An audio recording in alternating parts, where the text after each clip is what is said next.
Hey everyone, welcome back. Today we're talking about the 2010 action thriller Faster, a film that mixes revenge, redemption, and high-speed intensity. The story follows a man known simply as Driver, played by Dwayne Johnson. After spending 10 years in prison, he's released with one goal in mind: to track down the people who betrayed him and killed his brother.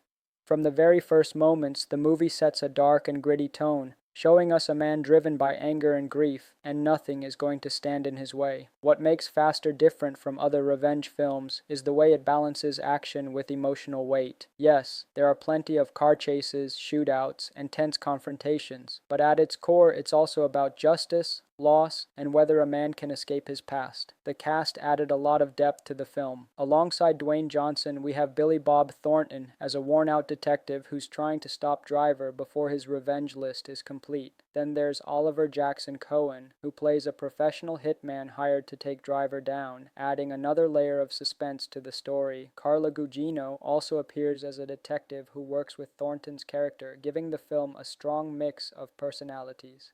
A fun fact about this movie is that it marked one of Dwayne Johnson's first major returns to serious action after doing several family-friendly films.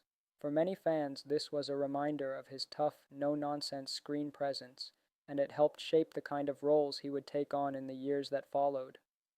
The film was directed by George Tillman Jr., known for movies like Men of Honor and Notorious. His approach gave Faster a raw, realistic style, avoiding over-the-top stunts and focusing more on grit and intensity. When it was released, the movie got mixed reviews. Some critics felt the story was predictable, while others praised its straightforward action and Johnson's performance. But one thing most agreed on was the film's darker tone, which stood out at the time. Behind the scenes, the filming took place in California, using real highways and desert landscapes to capture that isolated, dangerous feeling. The muscle cars in the movie also became a talking point for fans, especially the iconic 1970 Chevrolet Chevelle SS that Driver uses, a car that perfectly fit the raw, aggressive energy of the film. In the end, Faster isn't just about explosions and car chases. It's about a man wrestling with the weight of revenge and the possibility of redemption. It's violent, yes, but it also asks the question,